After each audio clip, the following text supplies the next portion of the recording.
Hello there, my friends. So I'm going to teach you a technique for your D&D class or game session. This is a wet erase mat. This is a Chess X mat, classic one, right?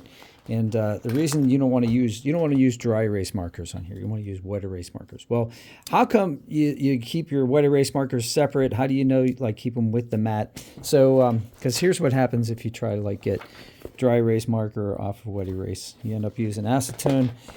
Your wife's nail polish remover, and that's no good.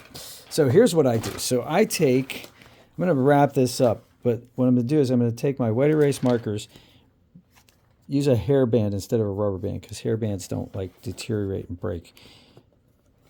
Take a couple of these tabs right here, make sure that they come through, and then lay this down like so, and then roll up the pens in the mat, like so. So now you have your pens and your mat all together, right? So there they are, pens, mat, all together. And then take a couple more of these hairbands, secure it. You can double them over if you really want to. Make sure that's nice and tight. And do the same up here.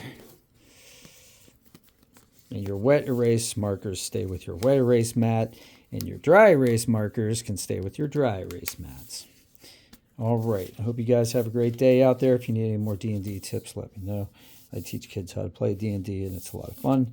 And I appreciate all 16,000 of you subscribing to the channel. Have a great day. Peace out there. Happy D&D.